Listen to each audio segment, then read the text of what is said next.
아버지, 이거요. 저희 부부가 3년 동안 모은 전부예요.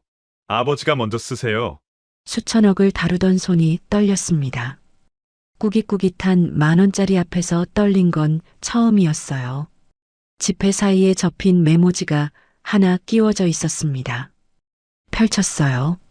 수민이의 손글씨였습니다. 아버지, 밥 굶지 마세요. 돈은 저희가 다시 벌면 됩니다. 얼굴을 두 손으로 감싸 쥐었습니다. 소리가 나오지 않았어요. 72년을 살면서 이렇게 운 적은 없었습니다. 이 아이한테 저는 한 푼도 준 적이 없었거든요. 그런데 이 아이가 가족의 전 재산을 제 무릎 위에 올려놨습니다. 이 이야기는 열흘 전 추석으로 거슬러 올라갑니다. 구독과 좋아요 눌러주시면 큰 힘이 됩니다. 따뜻한 댓글 남겨주시면 복 받으시길 기도드리겠습니다. 추석 전날이었습니다. 아내가 떠나고 세 번째 맞는 명절이었어요. 순옥이가 살아있을 때는 이맘때면 벌써 전을 부치고 있었을 겁니다. 부엌에서 기름 튀는 소리가 나고 텔레비전에서 명절 특집이 나오고 아이들이 하나둘 현관문을 열고 들어오면 엄마 나왔어. 소리가 집 안가득 울리던 그때 지금 이 집에는 텔레비전 소리밖에 없었어요. 화면 속에서 가족들이 둘러앉아 웃고 있었습니다. 사회자가 가족이 함께하는 추석 행복하시죠? 하고 외쳤어요. 저는 리모컨을 들었다가 내려놨습니다. 끌 수도 없었어요. 그 소리라도 없으면 이 집이 너무 조용했거든요. 거실 천장이 높았습니다. 바닥은 넓었어요. 소파는 5명이 앉아도 남을 만큼 컸습니다. 그 넓은 소파 한가운데에 저 혼자 앉아 있었어요. 그런데 이상한 거예요. 수천억짜리 빌딩을 여러 채 가진 사람인데 추석 전날 밤에 텔레비전 소리가 유일한 말벗이라니. 수진이한테 전화를 걸었습니다. 수진아, 아버지인데 추석인데 올 수 있겠니? 전화기 너머로 잠깐 침묵이 흘렀어요. 기대했습니다. 딱 2초였는데 그 2초가 참 길었어요. 아버지, 저 이번에 재판이 있어서요. 택배 보내드릴게요. 택배요. 명절에 아버지한테 택배를 보내겠다는 딸이 대한민국 3대 로펌 변호사입니다. 대학 등록금, 유학비, 강남 아파트 신혼집까지 다 해주고 돌아온 대답이 택배였어요. 그래, 바쁘지. 알았다. 전화가 끊겼어요. 뚜뚜뚜 소리가 귓속에 맴돌았습니다. 수혁이한테 전화를 걸었습니다. 벨이 울렸어요. 1번, 2번, 3번, 4번째쯤에 받겠거니 했습니다. 5번, 6번, 7번째에 포기하려는데 8번째 벨이 울렸어요. 끊겼습니다. 잠시 뒤 문자가 하나 왔어요. 아버지 죄송합니다. 출장 중입니다. 연휴 끝나고 전화드리겠습니다. 마침표가 하나도 없었습니다. 제가 15억을 줘서 세운 회사 대표가 아버지한테 보낸 문자에 마침표 하나 찍을 시간이 없었나 봐요. 나중에 알고 보니 그날 수혁이는 출장이 아니었더라고요. 수연이한테 전화를 걸었습니다. 수연이는 받았어요. 아버지, 그 한마디에 가슴이 잠깐 따뜻해졌습니다. 내 아이 중에 전화를 받고 아버지 라고 부른 건 수연이가 처음이었거든요. 그런데 옆에서 남편 목소리가 들렸어요. 누구야? 수연이 목소리가 작아졌습니다. 아, 아버지. 저희 이번에 시댁이라서요. 준호 씨 어머니가 편찮으셔서. 죄송해요, 아버지. 그래. 수연아, 잘 다녀와. 전화를 끊고 나니 거실이 아까보다 더 넓어진 것 같았어요. 새 아이한테 전화를 걸었습니다. 돌아온 건 택배 약속 하나, 마침표 없는 문자 하나, 그리고 시댁이라는 한마디. 그게 전부였어요. 문제는 그 다음이었습니다. 냉장고를 열었어요. 김치통 하나, 물 몇 병, 지난주에 사둔 라면 한 박스. 그게 냉장고의 전부였습니다. 아내가 살아있을 때는 명절이면 냉장고 문이 안 닫힐 정도였거든요. 갈비찜, 잡채, 전, 나물, 식혜. 순옥이가 이틀 전부터 장을 보고 하루 종일 서서 만들던 것들. 라면 봉지를 뜯었습니다. 냄비에 물을 올리고 불을 켰어요. 보글보글 끓는 소리가 넓은 부엌에 울렸습니다. 명절 전날 밤에 72세 대기업 회장이 혼자 라면을 끓이고 있었어요. 스프를 넣으니까 매운 냄새가 올라왔습니다. 순옥이가 살아있었으면 여보, 명절에 라면이 뭐예요 하면서 냄비를 빼앗았을 겁니다. 그 잔소리가 그리웠어요. 한 젓가락 집어 먹었습니다. 맛이 없었어요. 라면이 맛없는 게 아니라 혼자 먹으니까 맛이 없는 거였습니다.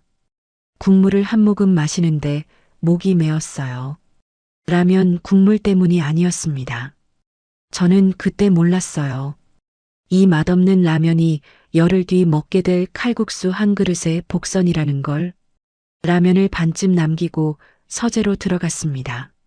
서랍 맨 아래 칸을 열었어요. 먼지가 쌓인 액자 하나가 있었습니다. 오래된 가족 사진이에요. 내 남매가 어릴 적 아마 큰 놈이 초등학교 저학년이었을 때 찍은 거였어요. 앞줄에 수진이, 수혁이, 수연이가 나란히 서 있었습니다. 카메라를 보고 활짝 웃고 있었어요. 그런데 맨 끝에 수민이가 있었습니다. 다른 아이들처럼 카메라를 보고 있지 않았어요. 고개를 살짝 들어 제 쪽을 올려다보고 있었습니다. 작은 손으로 제 바지를 꼭 잡고 있었어요. 사진 속 수민이는 7살쯤 되어 보였습니다. 손가락이 수민이 얼굴 위에서 멈췄어요. 10년 전에 그 아이를 내쫓았습니다. 내 아들이 아니다. 그렇게 말했어요. 그 뒤로 소식이 끊겼습니다. 전화번호도 주소도 몰랐어요. 지금 어디서 뭘 하고 있는지, 밥은 먹고 다니는지, 아이가 있는지 없는지. 한 가지 확실한 건 제가 그 아이한테 준 게 아무것도 없다는 거였습니다. 수진이한테 20억, 수혁이한테 20억, 수연이한테 8억, 수민이한테는 0원. 그런데 사진 속에서 7살짜리 수민이는 저를 올려다보고 있었어요. 다른 형제들은 카메라를 봤는데 이 아이만 아버지를 봤습니다. 사진을 내려놨어요. 72년을 살았습니다. 그중 45년을 아내와 함께 나머지를 자녀들을 위해 살았어요. 48억을 나눠줬습니다. 그런데 추석 전날 밤 이 넓은 집에 라면 끓는 소리만 가득했습니다. 그리고 한 푼도 주지 않은 아이는 사진 속에서도 제 손을 잡고 있었어요. 서재 금고를 열었습니다. 금고 안에 서류가 가득했어요. 부동산 등기, 보험증서, 법인 문서들. 그 사이에 낡은 수첩 하나가 있었습니다. 가죽 표지가 달아서 모서리가 너덜너덜했어요. 펼쳤습니다. 제가 직접 쓴 장부였어요. 아이들한테 해준 것을 적어 놓은 겁니다. 언제부터 적기 시작했는지는 기억이 안 나요. 아마 큰딸 수진이가 대학에 들어갈 때부터였을 겁니다. 첫 장에 수진이 이름이 있었습니다. 수진 대학 등록금 4년, 유학비 2억, 강남 아파트 신혼집 18억. 밑줄이 쳐져 있었어요. 제가 만족스러울 때 밑줄을 치는 버릇이 있거든요. 딸한테 18억짜리 신혼집을 해줄 수 있다는 게 자랑스러웠던 거예요. 다음 장에 수혁이, 수혁 대학 등록금 4년, 창업자금 15억, 판교 사무실 보증금 5억. 수혁이한테 돈을 건네면서 이 돈으로 크게 해봐라 했던 기억이 납니다. 그때 수혁이가 뭐라고 했는지 아세요? 감사합니다, 아버지. 딱 그 한마디였어요. 안아주지도 손을 잡지도 않았습니다. 고개 한번 숙이고 서류 봉투를 들고 나갔어요. 수연이. 수연 대학 등록금 4년, 결혼자금 3억, 분당 전세금 5억. 수연이는 울었었어요. 아버지, 감사해요. 하면서 울었는데 지금 생각해보면 그게 마지막으로 수연이가 저한테 감사하다고 한 날이었더라고요. 그 다음 장을 넘겼습니다. 수민, 빈칸이었어요. 이름만 적혀 있고 그 옆에 아무것도 없었습니다. 빈칸 옆에 순옥이 글씨가 있었어요. 작은 글씨로 수민이 충청도에서 칼국수집 한다고 함. 10-로 시작하는 전화번호가 적혀 있었습니다. 심장이 덜컥 내려앉았어요. 순옥이가 살아있을 때 몰래 적어 놓은 거였습니다. 저한테 말도 안 하고요. 제가 수민이 이름만 꺼내도 인상을 쓰니까 혼자서 알아본 거였어요. 그런데 이상한 거예요. 수진이한테 20억, 수혁이한테 20억, 수연이한테 8억. 합치면 48억입니다. 그 48억을 받은 새 아이는 추석 전날 밤에 전화 한 통 제대로 하지 않았어요. 수민이한테는 0원이었습니다. 한 푼도 주지 않았어요. 오히려 내쫓았어요. 나중에 알고 보니 48억을 받은 아이들보다 한 푼도 못 받은 아이가 더 많은 걸 갖고 있었더라고요. 장부를 넘기다가 손이 멈췄습니다. 순옥이 생각이 났어요. 3년 전이었습니다. 순옥이가 위암 판정을 받았어요. 3기였습니다. 의사가 빨리 발견했으면 좋았을 텐데 하더라고요. 순옥이는 1년 넘게 속이 아프다는 걸 참고 있었어요. 왜 참았냐고 물으니까 당신이 바쁘잖아 그랬습니다. 45년을 같이 살면서 늘 그랬어요. 아프면 참고, 힘들면 참고, 서운하면 삼키고, 병원에 입원시켰습니다. 아이들한테 연락했어요. 어머니가 많이 아프다. 번갈아 와서 간병 좀 해라. 수진이는 재판 일정 확인하고 갈게요 했습니다. 수혁이는 비서한테 꼭 보내라고 할게요 했어요. 수연이는 2번 왔습니다. 2번째 올 때 남편이 전화하니까 30분 만에 나갔어요. 결국 매일 병실에 앉아 있었던 건 저였습니다. 죽 한 그릇을 데워서 숟가락으로 떠먹이고 링거 맞는 팔이 붙지 않았나 확인하고 밤에 신음소리가 나면 벌떡 일어나 등을 쓸어주고 제가 간호사한테 배운 거예요. 이 나이에 죽 데우는 법을 간호사한테 배울 줄은 몰랐습니다. 순옥이가 어느 날 제 손을 잡더니 이렇게 말했어요. 여보, 애들한테 너무 많이 해주지 마. 그게 독이 되더라. 저는 무슨 뜻인지 그때는 몰랐습니다. 투병이 8개월째에 접어들었어요. 순옥이가 점점 말이 줄었습니다. 눈만 깜빡이면서 천장을 보고 있는 날이 많아졌어요. 어느 날은 제가 죽을 떠먹이는데 고개를 돌리더라고요. 안 먹을 거야? 하니까 여보, 미안해. 입맛이 없어. 했습니다. 그 목소리가 너무 작았어요. 그때였습니다. 순옥이의 마지막 밤이었습니다. 새벽 2시쯤이었어요. 기계 소리가 불규칙해졌습니다. 간호사가 들어왔다 나갔어요. 제가 순옥이 손을 잡았습니다. 손이 차가웠어요. 45년을 잡았던 손인데 그날 밤 그 손이 처음으로 차갑게 느껴졌습니다. 순옥이가 눈을 떴어요. 여보. 응, 나 여기 있어. 순옥이가 제 손을 꾹 쥐었습니다. 힘이 없었는데도 꾹 쥐었어요. 수민이한테. 저는 멈칫했습니다. 수민이한테 미안하다고 전해줘. 그게 마지막이었습니다. 순옥이가 눈을 감았어요. 기계 소리가 길게 한번 울리고 멈췄습니다. 저는 대답하지 못했어요. 알았어 한마디를 못했습니다. 45년을 함께 산 사람의 마지막 부탁에 대답을 못한 거예요. 아이들이 새벽에 달려왔습니다. 수진이가 울었어요. 수혁이도 울었습니다. 수연이는 무릎이 꺾이더라고요. 수민이는 오지 않았어요. 아니, 연락을 할 수가 없었습니다. 전화번호도 주소도 몰랐으니까요. 순옥이가 장부에 적어놓은 번호를 그때는 몰랐어요. 장례식이 끝나고 집에 돌아왔을 때 이 집이 처음으로 넓게 느껴졌습니다. 순옥이가 차지하던 공간이 그렇게 큰 줄 몰랐어요. 신발장에 순옥이 신발이 아직 있었습니다. 부엌에 순옥이 앞치마가 걸려 있었어요. 안방에 순옥이 베개에서 아직 냄새가 났습니다. 그 뒤로 3년이 지났어요. 서재에서 장부를 덮었습니다. 순옥이가 적어놓은 수민이 전화번호가 눈에 밟혔어요. 순옥아, 나는 아직도 그 말을 전하지 못했어. 아내가 떠나고 나서야 알았습니다. 제가 자녀들에게 준 건 돈이었고 아내가 자녀들에게 준 건 마음이었다는 걸요. 돈은 쓰면 잊히지만 마음은 남는 법이거든요. 그리고 순옥이가 마지막까지 마음에 품고 있었던 이름은 48억을 받아간 새 아이가 아니라 한 푼도 받지 못한 막내 수민이었습니다. 10년 전 이야기입니다. 그해 가을이었어요. 수민이가 전화를 했습니다.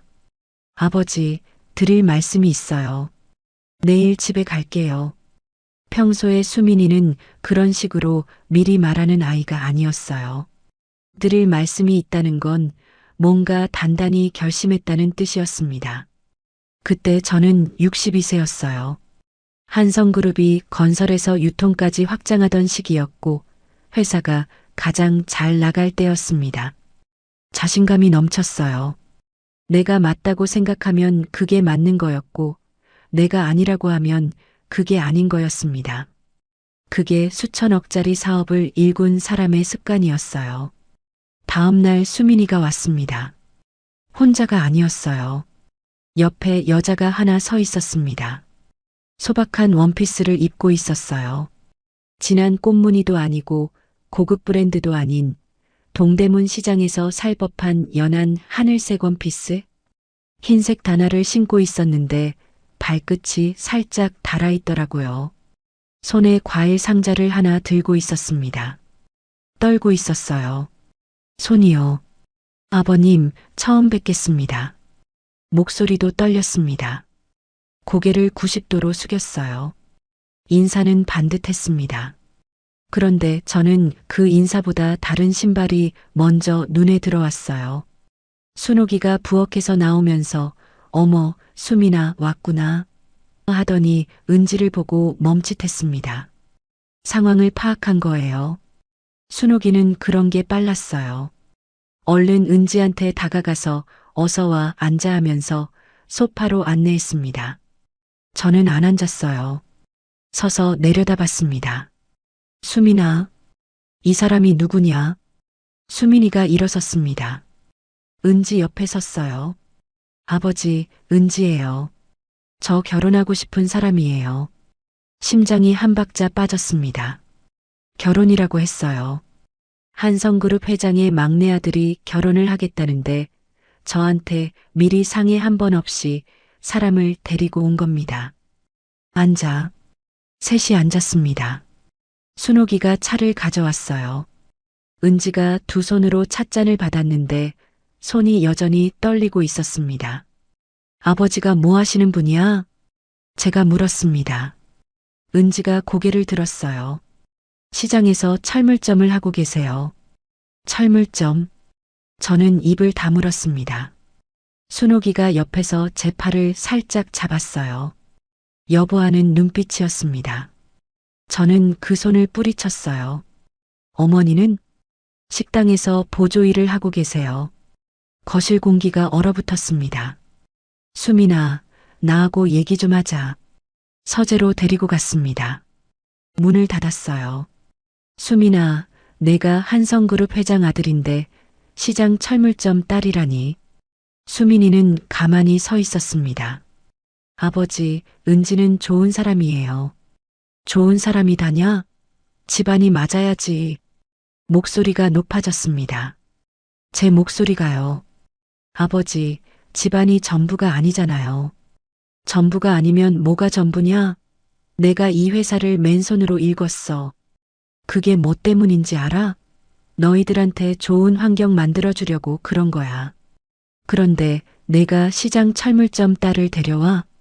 수민이 눈이 빨개졌습니다. 그런데 울지 않았어요.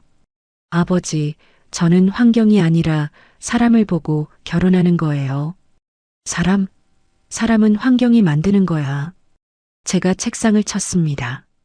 쿵 하는 소리에 서재 밖에서 순옥이 숨 넘어가는 소리가 들렸어요.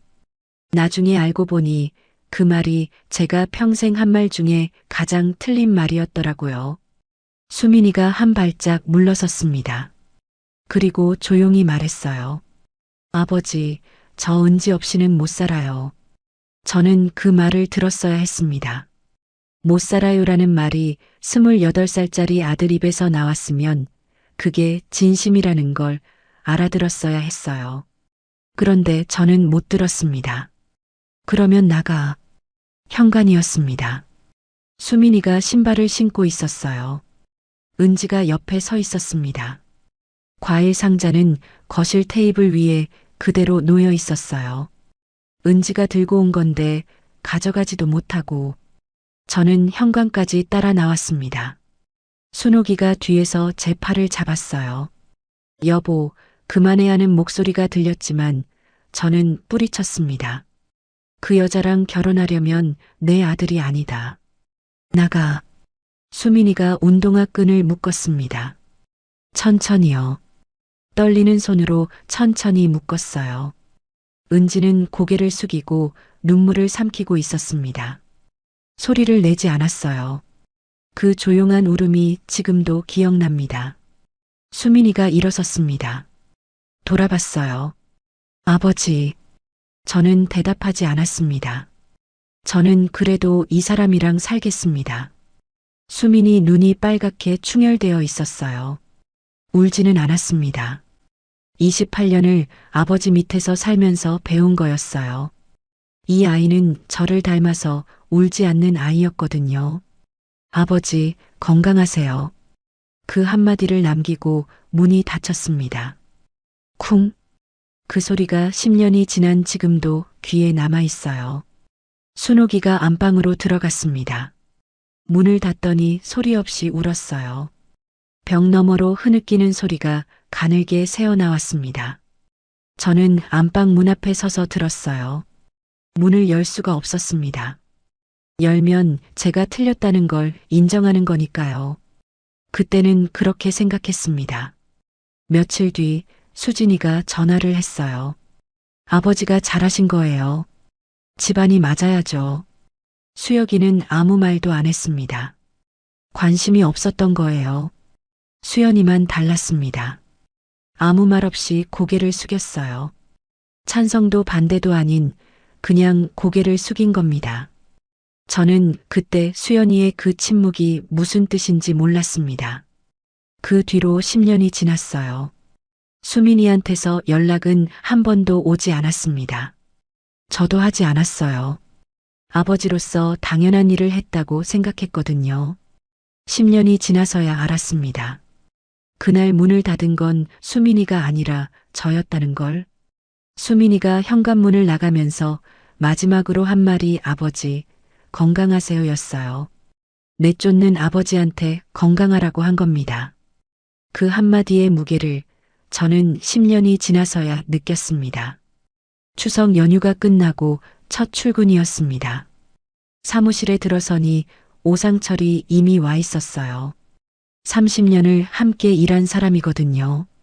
제가 한성건설 시절 작은 사무실에서 시작할 때부터 옆에 있었습니다.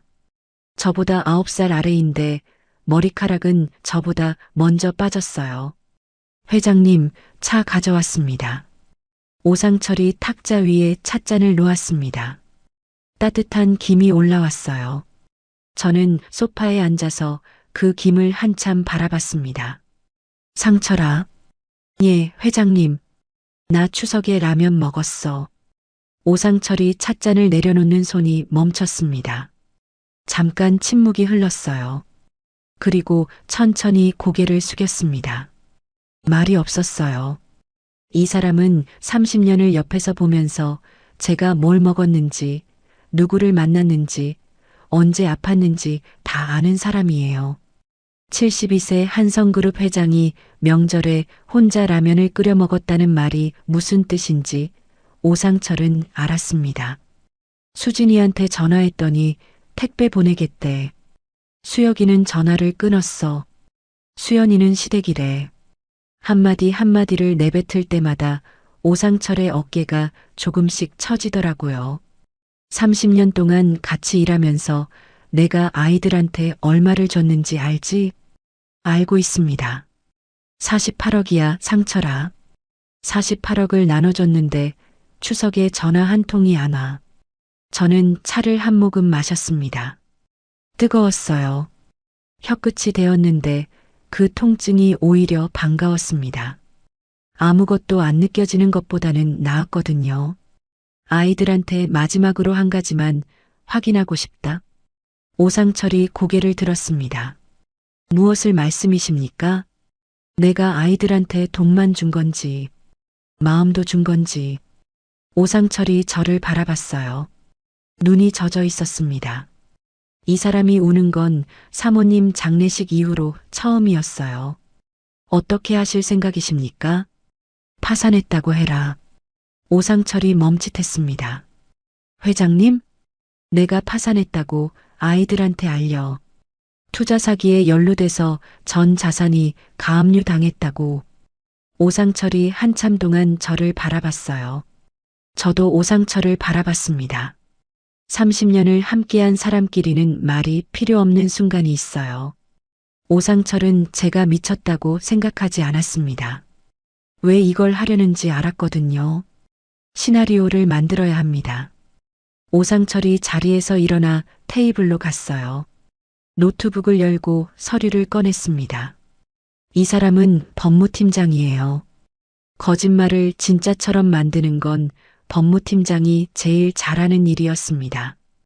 투자 사기 연루, 검찰 비공개 수사, 전 자산 가압류 임박. 이 세 가지를 기본으로 시나리오를 짜겠습니다. 오상철이 타이핑을 시작했어요.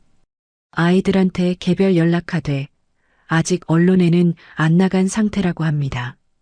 절대 외부에 말하지 말라고 당부하는 형식으로. 그래야 아이들이 진짜라고 믿습니다. 기간은 일주일이면 충분합니다. 사람의 본심은 위기 첫 3일 안에 나오거든요. 저는 고개를 끄덕였습니다. 수민이한테도 같은 연락을 할까요? 잠깐 멈췄어요. 수민이 10년째 연락이 끊긴 아이. 전화번호는 순옥이가 장부에 적어놓은 게 있었지만 제가 직접 연락할 수는 없었습니다. 수민이한테는 하지 마. 그러면 수민 씨는 어떻게 알게 됩니까? 모르면 모르는 거지. 그때는 그렇게 말했어요. 수민이는 시험 대상이 아니라고 생각했거든요. 한 푼도 준 적이 없는 아이한테 파산 소식을 알려서 뭘 어쩌겠어요. 나중에 알고 보니 수민이는 다른 경로로 알게 됐더라고요. 오상철이 서류를 정리하면서 말했습니다. 회장님, 한 가지 여쭤봐도 되겠습니까? 뭐? 혹시 네 분 모두 실망시키면 어쩌시려고요? 저는 창밖을 바라봤습니다. 서울 도심 빌딩 숲이 보였어요. 저 빌딩들 중에 제 이름이 붙은 게 3개나 있었습니다. 수천억짜리 빌딩을 3개나 갖고 있는 사람인데 명절에 같이 밥 먹을 사람이 한 명도 없다는 게 웃기지 않습니까? 그때 생각하지. 오상철이 서류를 정리하고 자리에서 일어났습니다. 회장님, 응, 진짜 효도가 뭔지 알게 되실 겁니다. 저는 돌아보지 않았어요. 창밖만 바라봤습니다. 그게 뭔데? 저도 아직 모릅니다. 다만 이번에 확실히 알게 되실 겁니다. 오상철이 나간 뒤 저는 한참 동안 창가에 서 있었습니다. 시험이라고 했지만 사실 저는 무서웠어요. 내 아이 모두 등을 돌리면 어쩌나. 수진이도 수혁이도 수연이도 그리고 혹시라도 소식을 듣게 될 수민이도 4명 모두 아버지, 저는 제 일이 바빠서요 하면 그때 저는 정말 혼자가 되는 겁니다. 48억을 줬는데 전화 한 통 안 오는 것도 서러운데 파산했다고 했는데도 아무도 안 오면 그때 저는 뭐가 됩니까? 수천억짜리 회사를 가진 사람이 아니라 아무것도 아닌 사람이 되는 거예요. 그런데 이상한 거예요. 주머니에서 장부를 꺼냈습니다. 아까 집에서 가져온 거였어요. 수민이 칸에 빈 칸을 또 봤습니다. 옆에 순옥이 글씨로 적힌 전화번호. 영혼을 준 아이한테 기대하는 건 말이 안 됐어요. 그런데 자꾸 그 아이가 떠올랐습니다. 10년 전에 현관문 앞에서 아버지 건강하세요 하던 목소리가요. 그 목소리가 자꾸 귓속에서 맴돌았어요. 시험이라고 했지만 사실 저는 무서웠습니다. 내 아이 모두 등을 돌리면 어쩌나. 그때 저는 정말 혼자가 되는 거니까요. 오상철이 자녀들한테 연락을 돌린 다음 날이었습니다. 아침부터 자택에서 기다렸어요. 소파에 앉아서 전화기를 탁자 위에 올려놓고 누가 먼저 연락할까 지켜봤습니다. 아버지가 파산했다는 소식을 들으면 자식이라면 제일 먼저 아버지, 괜찮으세요? 하는 게 정상 아닙니까? 1시간이 지났어요. 아무 연락이 없었습니다. 2시간이 지났습니다. 전화기는 조용했어요. 3시간째 저는 그 전화기를 원망스럽게 쳐다보고 있었습니다. 수천억짜리 거래가 성사될 때는 이 전화기가 하루에 100번을 울렸어요. 아버지가 파산했다는데 한 번도 안 울리더라고요. 그때 전화가 왔습니다. 수진이었어요. 첫 번째 전화. 아버지, 오 팀장님한테 들었어요. 가슴이 잠깐 뛰었습니다. 큰딸이에요. 대한민국 3대 로펌 변호사. 제가 유학비까지 대줬던 딸. 전화를 먼저 한 게 수진이라는 것만으로도 잠깐 기대가 생겼어요. 아버지, 괜찮으세요? 그 한마디에 코끝이 찡했습니다. 괜찮냐고 물어봤어요. 딸이에요. 역시 큰딸이 다르다고 생각했습니다. 그런데 그 다음이었어요. 그런데 아버지, 혹시 제 이름으로 보증 선거 있으세요? 심장이 식었습니다. 한순간에요. 연대 보증이면 저한테도 영향이 가거든요. 태영 씨랑 확인해 봤는데 법적으로 분리가 되는 건지 변호사다웠어요. 정확했습니다. 아버지 걱정이 아니라 자기 자산 걱정이 먼저였어요. 20억을 받은 딸의 첫 반응이 보증 확인이었습니다. 없다. 걱정 마. 아, 다행이다. 아버지, 힘내세요.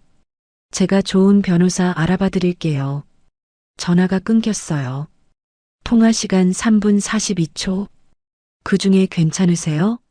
가 차지한 시간은 2초였고 보증 확인이 차지한 시간은 3분이었습니다. 손에서 힘이 빠졌어요.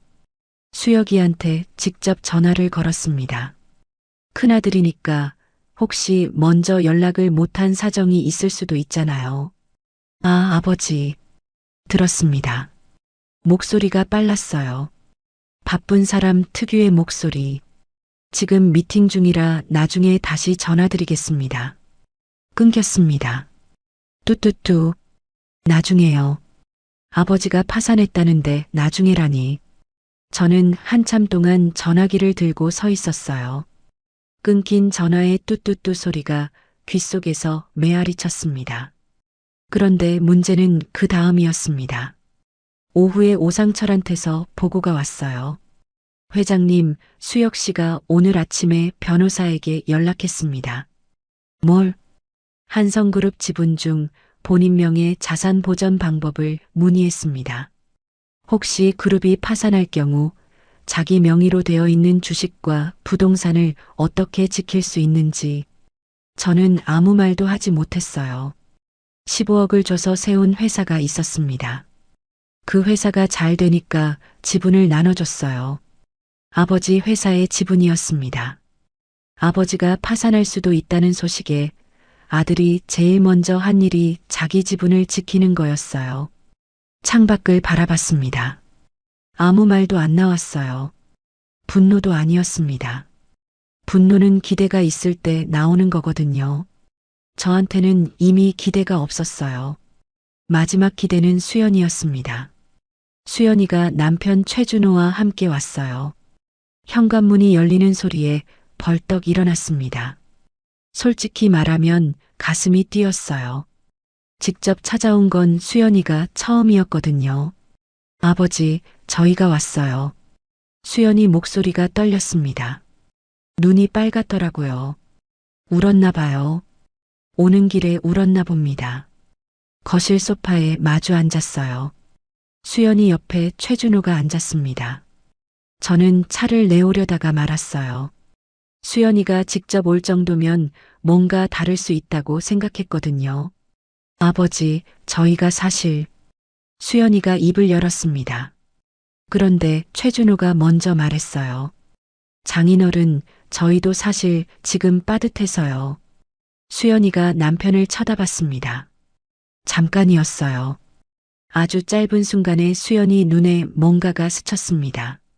미안함 같은 거였어요. 그런데 수연이는 남편을 말리지 않았습니다. 애들 학원비에 생활비에 저희도 넉넉한 형편이 아닙니다. 장인어른도 아시잖아요. 저는 가만히 듣고 있었어요. 최준호가 계속했습니다. 물론 걱정은 되지만 저희한테 경제적으로 도와드릴 여력이 없어서요. 죄송합니다. 수연이가 고개를 숙였어요. 아버지, 죄송해요. 저희 애들 학원비도 빠듯해요. 5억을 받았습니다. 분당 전세금이요. 그 5억으로 지금 살고 있는 집이에요. 그 집에서 키운 아이들의 학원비가 빠듯해서 아버지를 도울 수 없다. 저는 고개를 끄덕였어요. 그래. 알았다. 고생했어. 와줘서. 수연 부부가 일어났습니다. 현관으로 나갔어요. 그때였습니다. 수연이가 차에 타기 전에 한번 뒤돌아봤어요. 딱 한 번. 현관 쪽을 돌아봤습니다. 저는 커튼 뒤에서 그 모습을 보고 있었어요. 수연이 입술이 움직였습니다. 먼 거리라 소리는 들리지 않았어요. 그런데 입모양이 아버지처럼 보였습니다. 최준호가 빵빵 클렉슨을 울렸어요. 수연이가 고개를 돌려 차에 탔습니다. 그게 전부였어요. 새 아이한테 시험을 했습니다. 결과는 이랬어요. 보증 확인 한 통, 끊긴 전화 한 통, 학원비 타령 한 번, 그리고 수혁이가 몰래 한 지분 보전 문의한 건 48억의 값이 그거였습니다.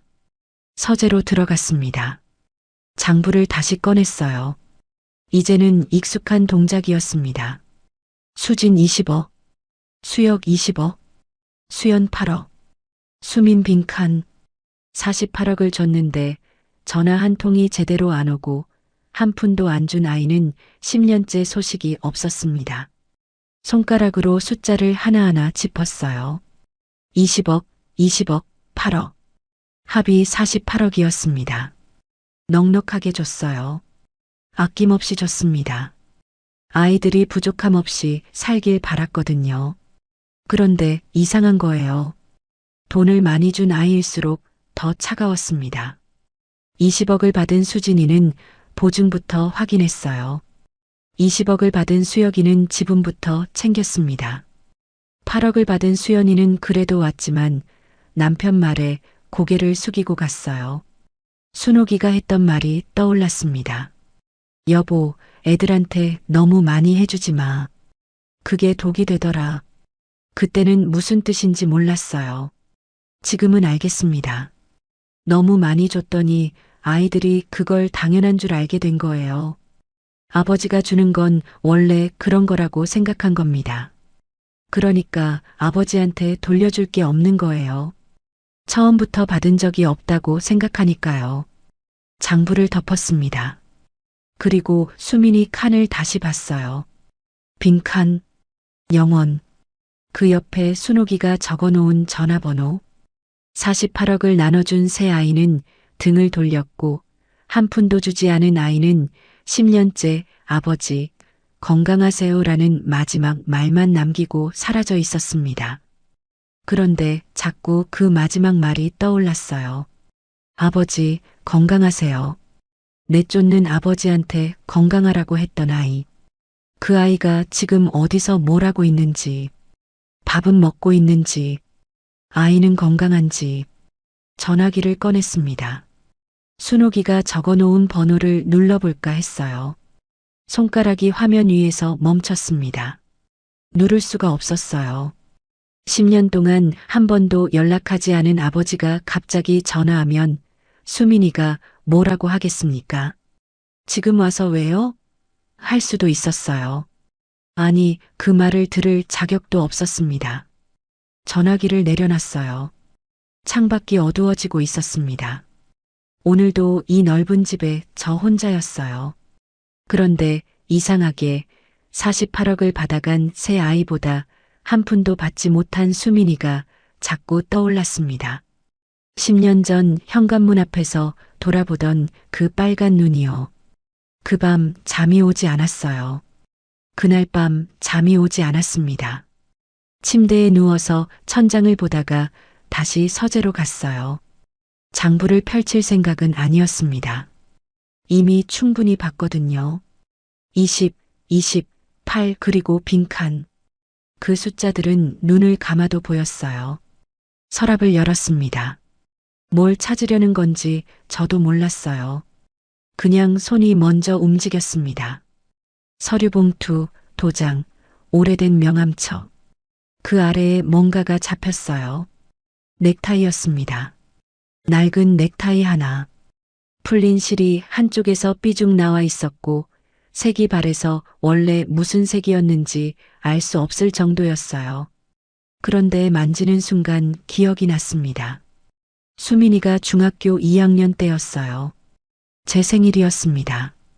다른 아이들은 관심이 없었어요. 수진이는 학원, 수혁이는 축구, 수연이는 친구 집에 놀러 갔었거든요. 순옥이가 케이크를 사왔는데 아이들이 다 나가고 없으니까 둘이서 먹었습니다. 그때 수민이가 들어왔어요. 학교 끝나고 어디 갔다 오는 길이었는데 손에 작은 종이 가방을 들고 있었습니다. 아버지, 생일 축하해요. 종이 가방 안에 넥타이가 있었어요. 학교 앞 문방구에서 샀는지 포장도 삐뚤었고 넥타이 자체도 비싸 보이지 않았어요. 중학생 용돈으로 산 거였으니까요. 이거 아버지 출근할 때 매면 좋을 것 같아서요. 저는 뭐라고 했는지 기억이 안 나요. 고맙다 했는지, 그래 했는지. 아마 대단한 반응은 아니었을 겁니다. 수천만 원짜리 명품 넥타이가 옷장에 10개 넘게 있었거든요. 중학생이 문방구에서 사온 넥타이가 특별할 리 없었어요. 그때는요. 지금 이 넥타이를 만지고 있으니까 알겠어요. 명품 넥타이 10개보다 이게 더 무거웠습니다. 이건 돈으로 산 게 아니라 마음으로 산 거였거든요. 그런데 저는 이 넥타이를 한 번도 맨 적이 없었어요. 그게 수민이가 저한테 마지막으로 준 선물이었습니다. 넥타이를 내려놓지 못했어요. 손에 쥔 채로 가만히 앉아 있었습니다. 수민이가 초등학생이었을 때가 떠올랐어요.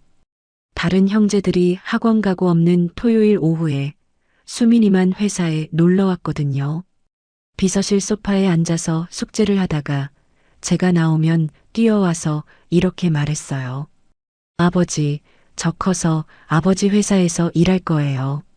아버지 모실게요. 저는 그래, 공부 열심히 했습니다. 건성으로요. 초등학생이 하는 말을 뭘 진지하게 듣습니까? 그때는 그랬어요. 나중에 알고 보니 그 말을 진지하게 했던 건 수민이뿐이 아니라 저도 들었어야 하는 거였더라고요. 전화기를 들었습니다. 새벽 1시였어요.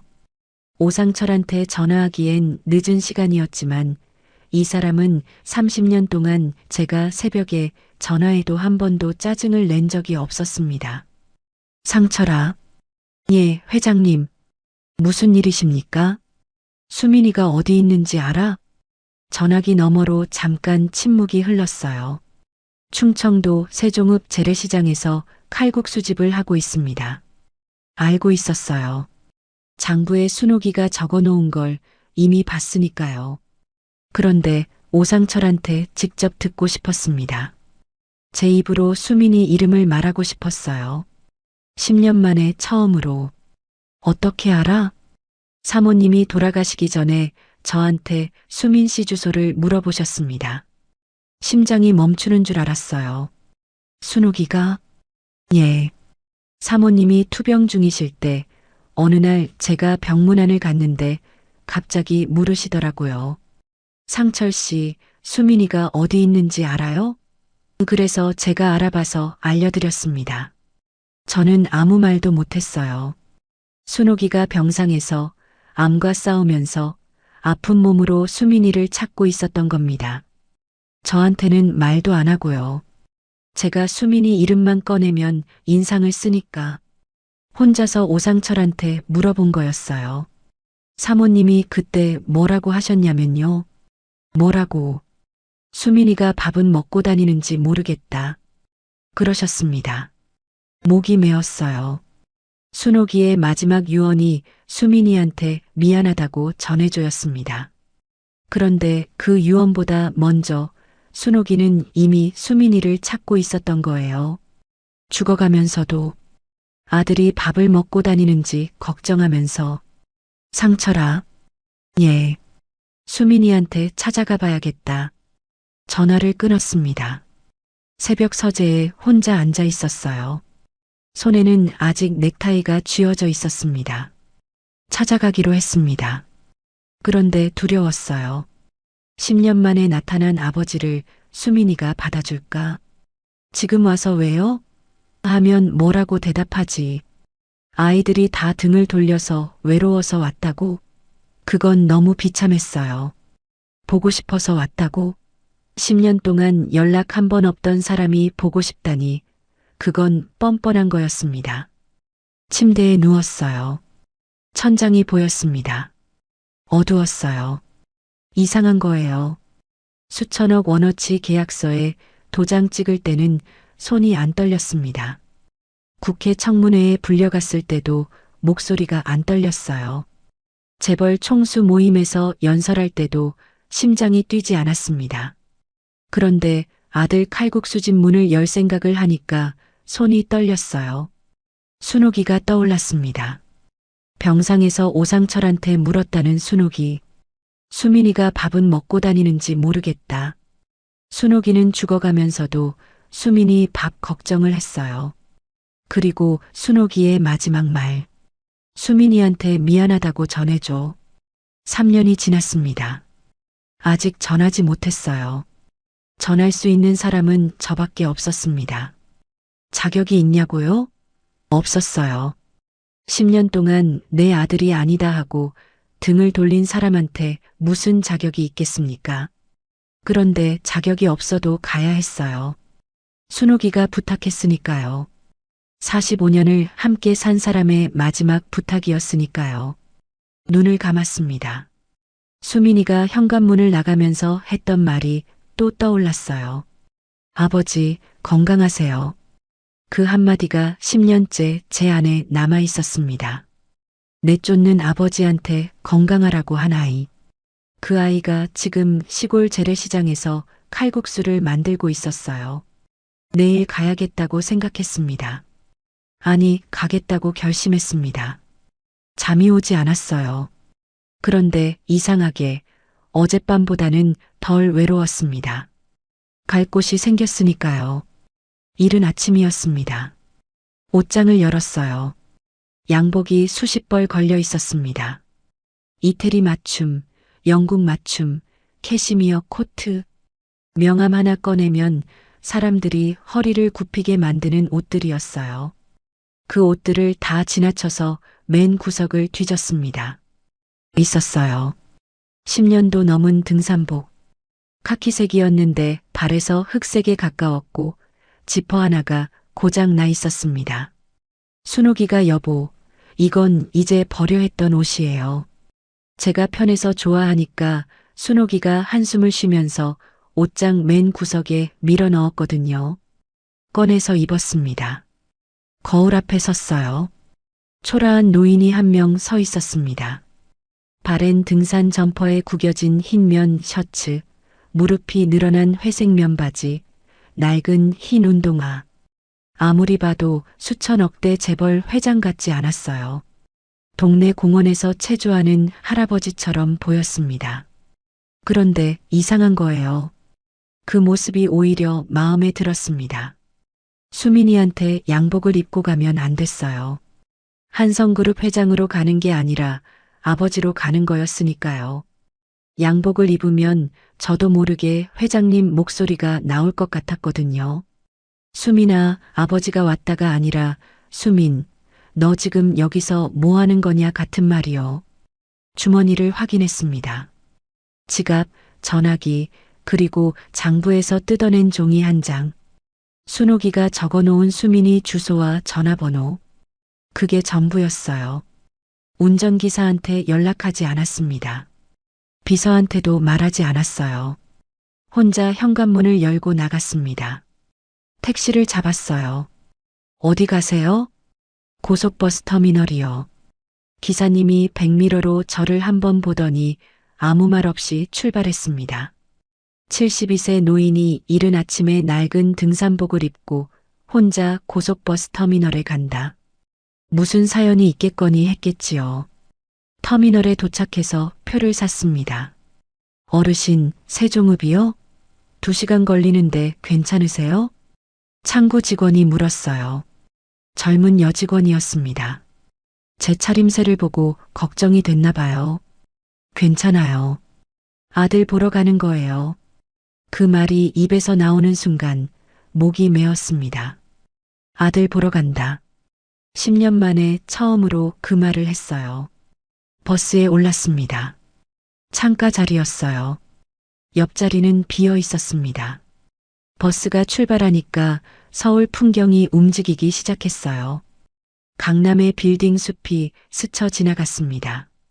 저 빌딩들 중에 제 이름이 붙은 게 있었어요. 그런데 오늘은 그게 남의 것처럼 느껴졌습니다. 경기도로 넘어가니까 풍경이 바뀌었어요. 아파트 단지가 사라지고 논밭이 나왔습니다. 들판 위에 허수아비가 서 있었어요. 벼가 익어가고 있었습니다. 추석이 막 지난 시골 풍경이었어요. 어딘가에서 전화 소리가 들렸습니다. 옆자리에 할머니 한 분이 앉았어요. 언제 탔는지 몰랐습니다. 할머니가 전화를 받더니 얼굴이 환해졌어요. 응, 할머니 금방 가. 하은이 보고 싶어. 심장이 뛰었습니다. 하은이라고 했어요. 할머니 손주 이름이었겠지요. 그런데 수민이 딸 이름도 하은이었거든요. 구조계획서에 있었던 이름. 아, 아닙니다. 순옥이가 장부 뒤에 연필로 작게 적어놓은 메모를 봤었어요. 수민이 딸 하은. 2016년생. 순옥이가 알아낸 거였습니다. 돌아가시기 전에 할머니가 전화를 끊더니 저를 보고 웃었어요. 어르신도 손주 보러 가세요? 아, 예. 뭐, 비슷한 거예요. 손주가 몇 살인데요? 9살이요. 그런데요. 저는 그 아이를 한 번도 본 적이 없었어요. 손녀가 있다는 것도 얼마 전에야 알았습니다.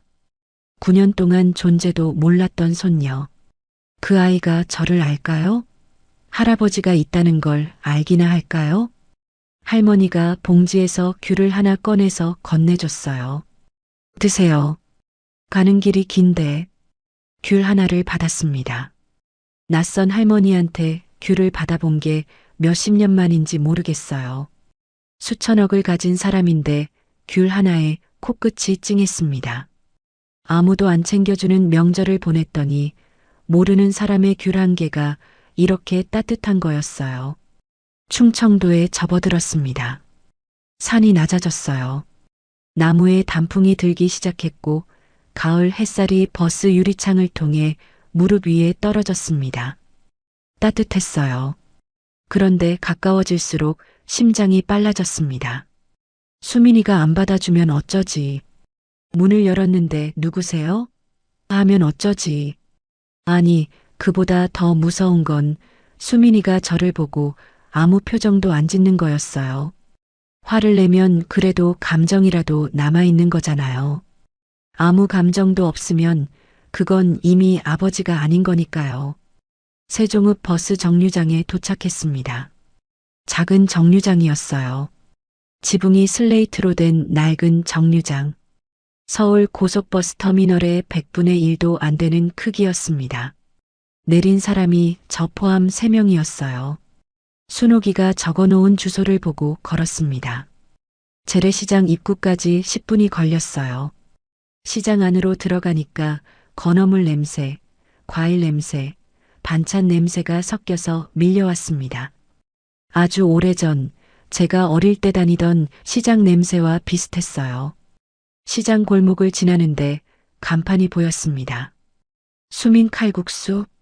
다리에서 힘이 빠졌어요. 그 자리에 멈춰 섰습니다. 간판이 낡았어요. 글씨도 빳빳하지 않고 약간 기울어져 있었습니다. 그런데 간판 옆에 작은 화분이 하나 놓여 있었어요. 국화였습니다. 누군가 매일 물을 주는 것 같았어요. 화분이 깨끗했거든요. 가게 앞에서 30분을 서성였습니다. 유리문 너머로 안이 보였어요. 좁은 가게였습니다. 테이블 4-5개. 주방이 한쪽에 있고 수민이가 큰 냄비 앞에서 육수를 끓이고 있었어요. 10년 만에 보는 수민이었습니다. 등이 넓어졌어요. 어깨가 단단해졌습니다. 28살 때 가느다란 청년이었는데 38살 수민이는 일을 많이 한 사람의 몸이었어요. 은지가 옆에서 반죽을 밀고 있었습니다. 10년 전에 떨리는 손으로 아버님, 처음 뵙겠습니다 했던 여자. 지금은 앞치마를 두르고 능숙하게 칼국수 반죽을 밀고 있었어요. 손이 안 떨렸습니다. 단단한 사람이 되어 있었어요. 그리고 작은 아이가 테이블 사이를 뛰어다니고 있었습니다. 하은이었어요. 처음 보는 손녀. 키가 작았고 머리를 양갈래로 묶고 있었어요. 행주를 들고 테이블을 닦다가 아빠한테 뭔가 말하면서 깔깔 웃었습니다. 웃음소리가 유리문 너머로 들렸어요. 세 식구가 웃고 있었습니다. 가슴이 미어졌어요. 제가 그 아이한테 준 건 아무것도 없었는데 수민이네 식탁에는 제가 평생 원했던 것이 있었습니다. 48억을 줘도 살 수 없는 것. 돈으로 만들 수 없는 것. 웃음소리요. 저는 유리문 밖에서 한참을 서 있었어요. 들어갈 용기가 나지 않았습니다. 저 웃음소리를 제가 깨뜨릴까봐 무서웠거든요. 10년 전에 제가 깨뜨린 것처럼. 그때 하은이가 유리문 쪽을 봤어요. 눈이 마주쳤습니다. 9살짜리 아이의 눈이 저를 보고 있었어요. 낯선 할아버지를 신기한 듯이 쳐다보고 있었습니다. 이제 들어가야 했어요. 문을 열었습니다. 딸랑. 종소리가 울렸어요. 작은 종이 유리문 위에 매달려 있었거든요. 수민이가 주방에서 고개를 돌렸습니다. 어서 오. 거기서 멈췄어요. 입이 벌어진 채로 멈춰 있었습니다. 국자를 잡은 손이 허공에 멈춰 있었어요. 2초, 3초. 시간이 멈춘 것 같았습니다. 저도 멈췄어요. 문을 열어놓은 채로 서 있었습니다. 바랜 등산 점퍼를 입은 72세 노인이 38세 칼국수집 주인을 바라보고 있었어요. 10년이었습니다. 은지가 주방에서 고개를 돌렸어요. 저를 봤습니다. 반죽을 밀던 손이 멈추더니 은지가 수민이 옆구리를 살짝 찔렀어요. 아주 작은 동작이었습니다. 그런데 그게 수민이를 깨웠어요. 수민이가 국자를 내려놓았습니다. 아무것도 묻지 않았어요. 왜 왔는지, 무슨 일인지, 10년 동안 왜 연락 한 번 없었는지. 아무것도요. 아버지, 앉으세요. 딱 그 한마디였어요. 그리고 돌아서서 반죽을 치기 시작했습니다. 평소보다 더 세게, 더 오래 치고 있었어요. 등이 보였습니다. 넓어진 등이요. 그 등이 한번 크게 들썩였어요. 소리는 나지 않았습니다. 저는 구석자리에 앉았어요. 나무 의자가 삐걱거렸습니다. 테이블 위에 메뉴판이 있었어요. 수민 칼국수 7,000원, 수제비 7,000원, 비빔국수 6,000원. 그게 전부였습니다. 이상한 거예요. 수천억짜리 사업을 일군 사람인데 7,000원짜리 칼국수 메뉴판 앞에 앉아 있으니까 심장이 쿵쿵 뛰었어요. 이 가게가 수민이의 전부라는 걸 알았거든요. 은지가 반찬 접시를 가져왔습니다. 깍두기, 배추김치, 무생채, 세 접시. 정갈했어요. 접시가 낡았지만 깨끗했습니다. 은지가 접시를 하나하나 내려놓으면서 말했어요. 아버님, 편히 계세요. 저희 집이에요. 10년 전에 아버님, 처음 뵙겠습니다 했을 때의 떨림이 없었습니다. 목소리가 단단했어요. 이 사람은 10년 동안 남편 옆에서 가게를 일구며 강해진 거였어요. 그런데 은지 눈이 빨갛더라고요. 울었던 거예요. 뒤에서 울고 앞에서는 웃고 나온 겁니다. 그때 작은 발소리가 들렸어요. 할아버지세요? 하은이었습니다. 처음 보는 손녀. 머리를 양갈래로 묶고 물컵을 양손으로 조심스럽게 들고 있었어요. 9살짜리 아이가 처음 보는 할아버지한테 물을 가져온 겁니다. 수민이가 잠시 머뭇거렸어요. 아이한테 뭐라고 설명해야 할지 모르겠다는 표정이었습니다. 은지가 수민이를 보고 고개를 살짝 끄덕였어요. 응, 할아버지야. 수민이가 말했습니다. 하은이 눈이 동그래졌어요. 할아버지, 물 드릴까요? 물컵을 내밀었습니다. 양손으로 조심스럽게 물이 찰랑거렸어요. 쏟을까봐 혀를 내밀고 집중하고 있었습니다. 저는 그 물을 받았습니다. 손이 떨렸어요. 72년을 살면서 물 한 잔에 손이 떨린 건 그때가 처음이었습니다. 고마워. 겨우 그 한마디를 했어요. 목소리가 갈라졌습니다. 하은이가 웃었어요. 밝게, 아무 경계심 없이. 이 아이는 처음 보는 할아버지한테 물을 주면서 웃고 있었습니다. 사진으로만 봤던 할아버지가 진짜 왔다는 게 신기한 모양이었어요. 잠깐, 사진으로 봤다고요? 그 말은 수민이가 이 아이한테 할아버지 이야기를 했다는 뜻이었어요. 10년 동안 연락 한 번 없었는데 이 아이는 할아버지가 있다는 걸 알고 있었습니다. 그때 칼국수가 나왔어요. 수민이가 직접 들고 왔습니다. 큰 뚝배기에 하얀 국수가 담겨 있었어요. 김이 모락모락 올라왔습니다. 호박, 감자, 애호박이 들어 있었어요. 국물이 맑고 뽀했습니다. 수민이가 뚝배기를 탁자 위에 내려놓았어요. 아무 말이 없었습니다. 눈이 마주쳤어요. 수민이 눈이 빨갛게 충혈되어 있었습니다. 그런데 울지 않았어요. 10년 전에 현관문 앞에서 아버지, 건강하세요 했을 때와 같은 얼굴이었어요. 이 아이는 저를 닮아서 울지 않는 아이였거든요. 젓가락을 들었습니다. 한 젓가락 집어 먹었어요. 72년 인생에서 가장 맛있는 칼국수였습니다. 면이 쫄깃했어요. 손으로 직접 반죽을 치고 칼로 썰었다는 게 느껴졌습니다. 국물이 시원했어요. 멸치와 다시마로 우린 국물인데 제가 먹어본 어떤 고급 요리보다 깊었어요. 그런데 이상한 거예요. 2젓가락째를 먹는데 눈물이 나왔습니다. 고개를 숙였어요. 눈물이 국물에 떨어졌습니다. 들키고 싶지 않았어요. 72세 대기업 회장이 칼국수 먹으면서 우는 꼴을 보여주고 싶지 않았거든요. 수민이는 이미 주방으로 돌아가 있었습니다. 아버지가 우는 걸 모른 척 해주는 거였어요. 은지도 모른 척 했습니다. 하은이만 할아버지, 맛있어요? 하고 물었어요.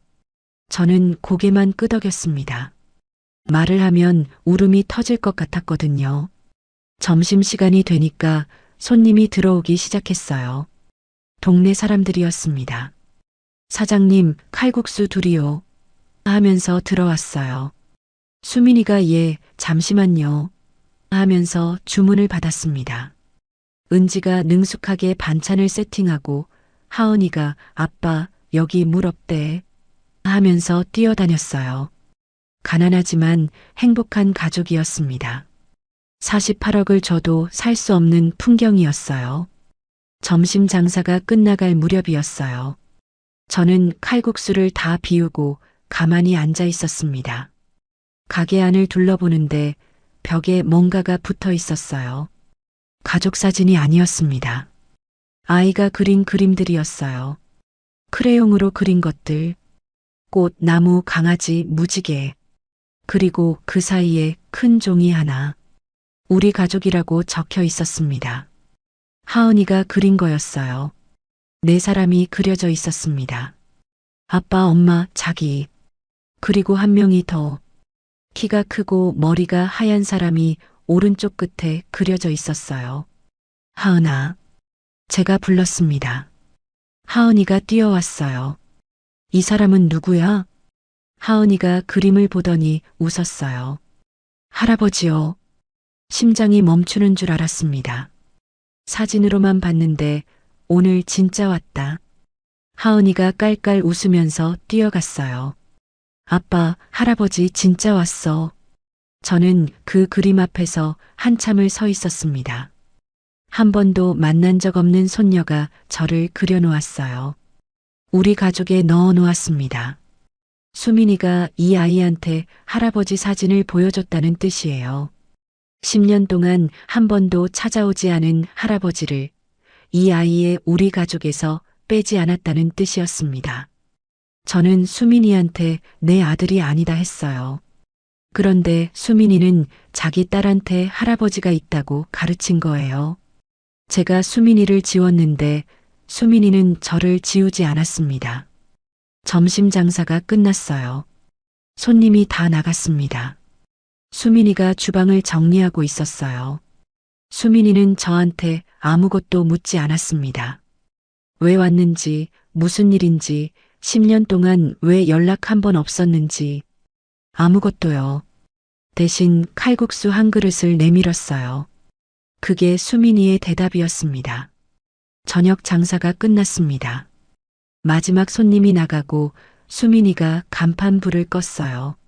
형광등도 끄고 벽에 달린 작은 전등 하나만 남겨놨습니다. 가게 안이 조용해졌어요.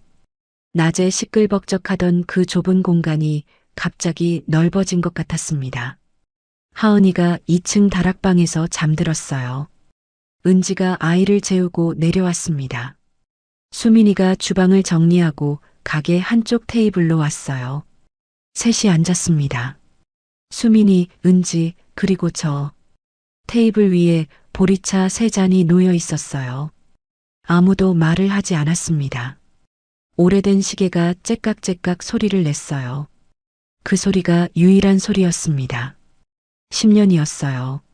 10년 동안 못한 말이 너무 많았는데 어디서부터 시작해야 할지 몰랐습니다. 미안하다를 먼저 해야 하는지, 잘 살고 있냐를 먼저 해야 하는지, 입을 열었다가 닫았어요. 3번은 그랬습니다. 수민이도 말이 없었어요. 은지가 수민이 손을 잡았습니다. 작은 동작이었어요.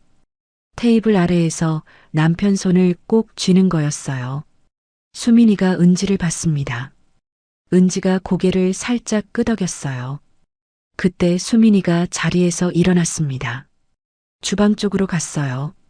싱크대 아래를 열었습니다. 김치통 옆에 뭔가가 있었어요.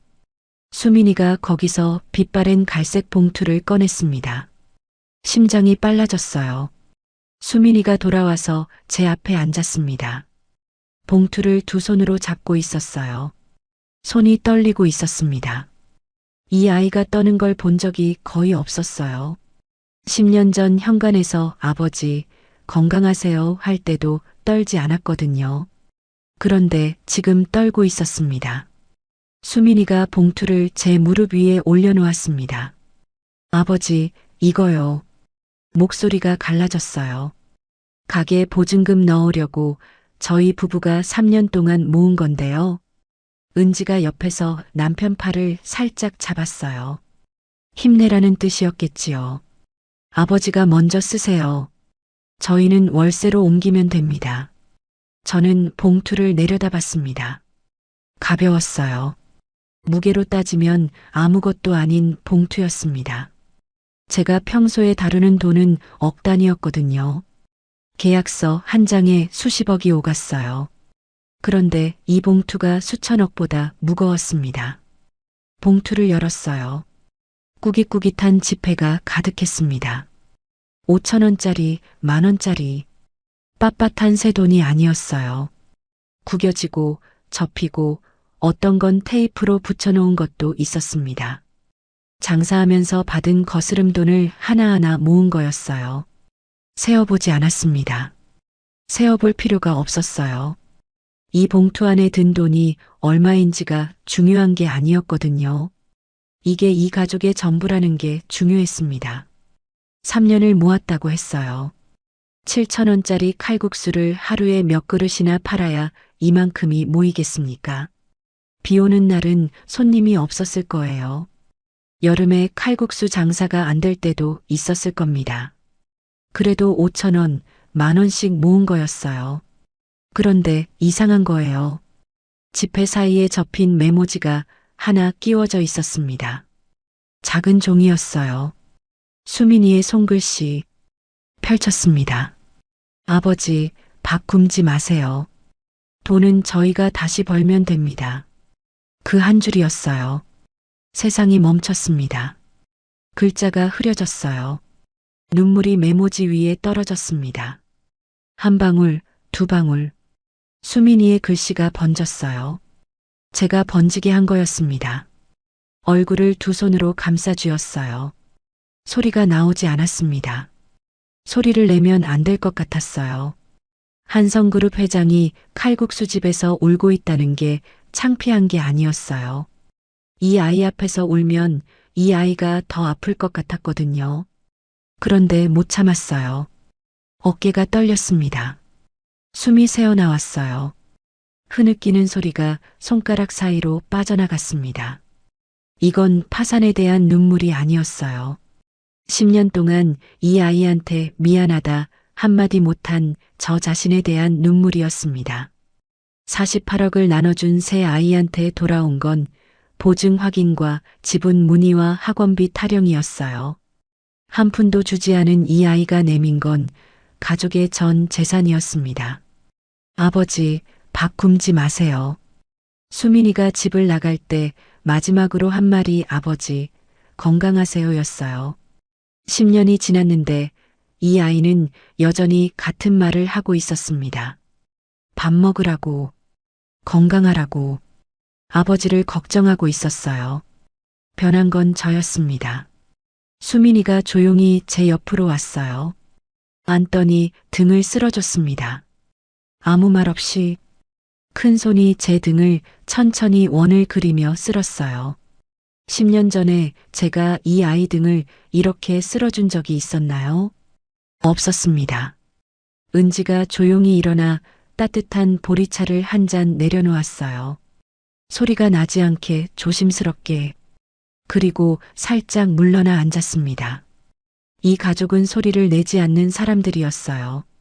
말 대신 행동으로 말하는 사람들. 한참 뒤에 수민이가 말했습니다. 아버지, 여기서 주무세요. 제가 이불 깔게요. 저는 고개를 끄덕일 수밖에 없었어요. 말이 안 나왔거든요. 수민이가 좁은 다락방에 이불을 깔아줬습니다. 낡았지만 깨끗한 이불이었어요. 빳빳하게 풀 먹인 냄새가 났습니다. 은지가 다려놓은 거였어요. 누웠습니다. 천장이 낮았어요. 손을 뻗으면 닿을 것 같았습니다.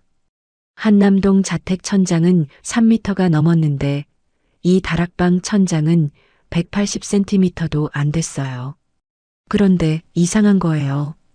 이 좁은 다락방이 한남동 300평 자택보다 따뜻했습니다.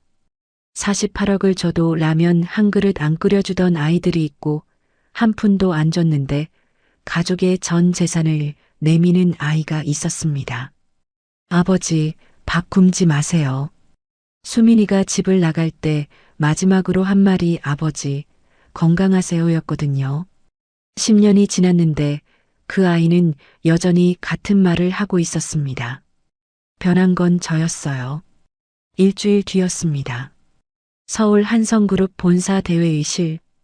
오상철이 네 자녀를 모두 소집했어요.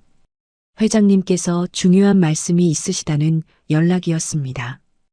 회의실 문을 열기 전에 잠깐 멈췄어요. 깊이 숨을 들이쉬었습니다. 오늘은 등산복이 아니었어요. 정장을 입었습니다. 짙은 차콜색 정장에 흰 드레스 셔츠, 넥타이는 매지 않았어요. 대신 수민이가 중학교 때 사준 그 낡은 넥타이를 주머니에 넣어뒀습니다. 문이 열렸어요. 회의실 안에 다 와 있었습니다. 긴 회의 테이블 한쪽에 수진이, 수혁이, 수연이가 앉아 있었어요. 수연이 옆에 최준호도 있었습니다. 반대쪽 구석에 수민이와 은지가 조용히 앉아 있었어요. 세 자녀가 저를 보고 놀랐습니다. 파산한 아버지가 왜 정장을 입고 있지? 그 표정이었어요. 다 왔구나. 제가 말했습니다. 오상철이 문 앞에 서 있었어요. 서류 파일을 안고 있었습니다. 자리에 앉았어요. 세 자녀를 바라봤습니다. 수진이는 팔짱을 낀 채 저를 보고 있었어요. 수혁이는 전화기를 만지작거리고 있었습니다. 수연이는 고개를 살짝 숙이고 있었어요. 수민이는 구석에서 가만히 앉아 있었습니다. 은지가 옆에서 수민이 손을 잡고 있었어요. 너희들에게 알려줄 게 있다. 숨을 한번 쉬었습니다. 파산 소식은 거짓이었다. 정적? 회의실 공기가 얼어붙었어요. 시계 초침 소리가 들렸습니다. 수진이가 먼저 반응했어요. 눈이 커졌다가 안도의 한숨을 내쉬었습니다. 어깨에서 힘이 빠지는 게 보였어요. 수혁이도 전화기를 내려놓으면서 고개를 들었습니다. 입꼬리가 살짝 올라갔어요. 안도한 거였습니다.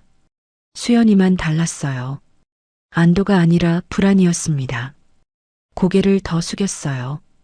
거짓 소식을 흘린 건 너희를 시험하기 위해서였다. 수진이 안도가 순식간에 경직으로 바뀌었어요. 수혁이 얼굴에서 색이 빠졌습니다. 오상철이 앞으로 나왔습니다. 서류를 펼쳤어요. 각 자녀의 반응을 기록한 문서였습니다. 수진 씨, 오상철이 읽기 시작했어요. 첫 통화에서 아버지의 안부를 물은 뒤 즉시 본인 명의 연대 보증 여부를 확인하셨습니다. 수진이 입술이 파르르 떨렸어요. 수혁 씨, 수혁이가 고개를 들었습니다. 통화를 끊으신 뒤 같은 날 오전에 변호사에게 연락하여 한성그룹 지분 중 본인 명의 자산 보전 방법을 문의하셨습니다. 수혁이 얼굴이 하얘졌어요. 입이 벌어졌다가 닫혔습니다. 지분 문의 사실이 드러난 거였어요. 세 자녀 중에 수혁이가 가장 큰 충격을 받았습니다. 수연 씨, 수연이가 몸을 웅크렸어요. 남편분과 함께 방문하셨으나 경제적 지원이 어렵다는 뜻을 전하고 돌아가셨습니다. 오상철이 서류를 내려놓았습니다. 회의실이 조용했어요. 저는 주머니에서 봉투를 꺼냈습니다. 꾸깃꾸깃한 그 갈색 봉투, 수민이가 저한테 준 거였어요. 테이블 위에 올려놓았습니다. 이건 수민이가 나한테 준 거다. 세 자녀가 봉투를 봤어요. 가게 보증금 넣으려고 3년 동안 모은 돈이야. 꾸깃꾸깃한 5,000원짜리, 10,000원짜리. 이 아이네 가족의 전부야. 봉투를 열었습니다. 구겨진 지폐들이 보였어요. 너희한테 48억을 줬을 때 돌아온 건 보증 확인 전화 한 통, 끊긴 전화 한 통, 학원비 타령 한 번이었다. 제 목소리가 떨렸어요. 수민이한테 한 푼도 안 줬는데 이 아이는 전 재산을 내밀었다. 수진이가 고개를 숙였습니다. 어깨가 떨리기 시작했어요. 수혁이는 입술을 깨물고 있었습니다. 이가 하얘질 정도로요. 수연이가 먼저 자리에서 일어났습니다. 무릎을 꿇었어요. 아버지, 죄송합니다. 눈물이 쏟아졌습니다. 수연이가 네 자녀 중에 가장 먼저 무릎을 꿇었어요. 남편 최준호가 옆에서 아내를 일으키려 했지만 수연이가 뿌리쳤습니다. 수진이도 고개를 숙이며 울기 시작했어요. 아버지, 한마디가 전부였습니다. 수혁이는 한참을 못 움직이다가 겨우 말했어요. 아버지, 죄송합니다. 그 한마디가 나오기까지 30초가 걸렸습니다. 오상철이 서류 한 부를 더 가져왔습니다. 전 재산 신탁 수탁자 지명서, 그리고 한성그룹 후계자 지명서, 테이블 위에 놓았어요. 수민이 이름이 적혀 있었습니다. 수민이가 놀라서 일어났어요. 아버지, 이건... 앉아라. 수민이가 앉았습니다. 저는 자리에서 일어났어요. 수민이 앞으로 걸어갔습니다. 세 자녀가 보고 있었어요. 오상철이 보고 있었어요. 은지가 보고 있었어요. 수민이 앞에 섰습니다. 그리고 고개를 숙였어요. 72세 대기업 회장이 38세 칼국수집 사장 앞에서 고개를 숙인 겁니다. 아버지가 아들한테 고개를 숙인 거예요. 수민아, 예. 내가 나갈 때 막지 못한 게 아버지 인생 최대의 실수였다. 수민이 입술이 떨렸어요. 저는 은지를 바라봤습니다. 은지야.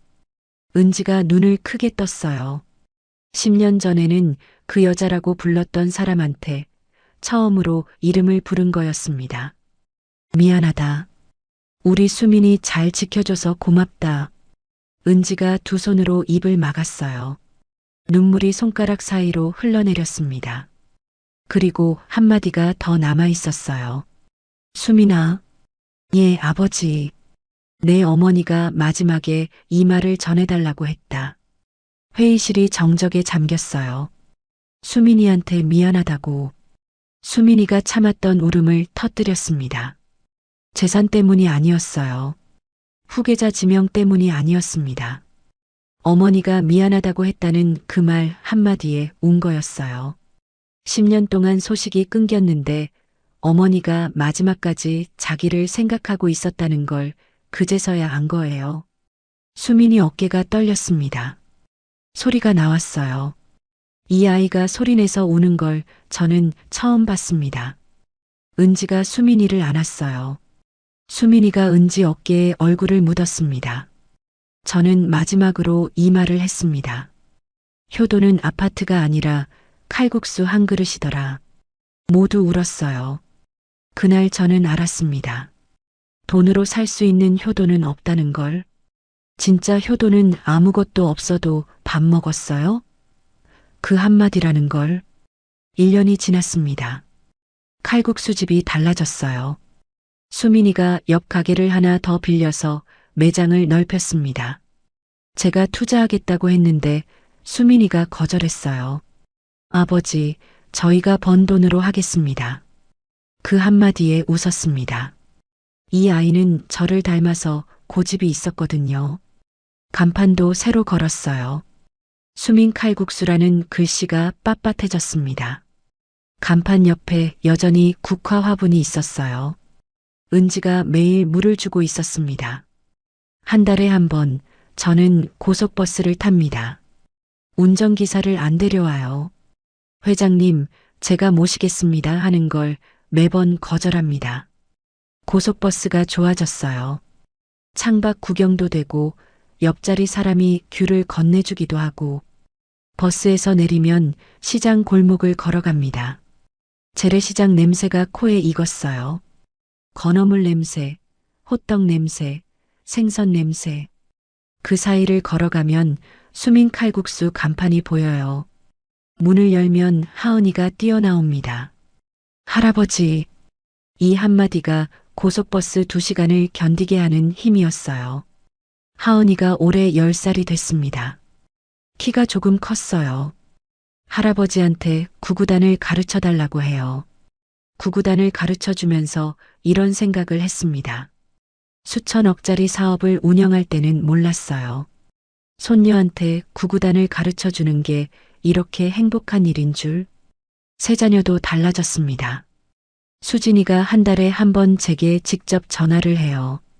짧습니다. 아버지, 식사하셨어요? 딱 그 한마디. 그런데 그 한마디가 예전의 침묵보다 100배 무거웠어요. 수혁이가 추석에 처음으로 제 집에 왔습니다. 불고기를 사들고 왔어요. 서투르게 상을 차렸습니다. 밥이 설익었고 국이 짰지만 그날 밥이 제일 맛있었어요. 수연이는 수민이네 가족한테 명절마다 과일 상자를 보냅니다. 처음에 수민이가 누나 안 그래도 돼 했는데 수연이가 안 보내면 내가 마음이 안 편해 그랬다더라고요. 형제끼리 연락이 다시 시작된 거였어요. 오늘도 칼국수를 먹고 가게 앞 벤치에 앉았습니다. 수민이가 캔 커피 2개를 들고 나왔어요. 하나를 건넸습니다. 아버지, 이거 드세요. 응. 그게 전부였어요. 아무 말도 더하지 않았습니다. 나란히 앉아서 저녁 햇살을 바라봤어요. 시장 골목이 주황빛으로 물들고 있었습니다. 어딘가에서 참새 소리가 났어요. 이것만으로 충분한 대화였습니다. 72년을 살면서 깨달은 게 있어요. 자식에게 줄 수 있는 가장 큰 유산은 돈이 아니라 함께 밥 먹는 시간이라는 거요. 그리고 효도란 거창한 게 아니라 밥 먹었어요? 그 한마디더라고요. 가게로 돌아왔습니다. 벽에 새 그림이 걸려 있었어요. 하은이가 그린 우리 가족 새 버전이었습니다. 이번에는 5명이 그려져 있었어요. 아빠, 엄마, 자기, 할아버지. 그리고 옆에 작게 그려진 날개 달린 사람. 하은아, 이건 누구야? 하은이가 웃었어요.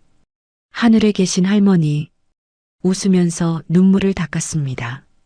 순호가 당신이 전해달라던 말 전했어요. 그리고 당신이 걱정하던 수민이는 잘 살고 있어요. 당신이 몰래 적어놓은 전화번호 덕분에 찾아갈 수 있었어요. 고마워. 여러분, 오늘 밥 드셨어요? 아직 안 드셨으면 가까운 사람한테 전화 한번 해보세요. 밥 먹었어? 그 한마디가 세상에서 제일 비싼 효도입니다.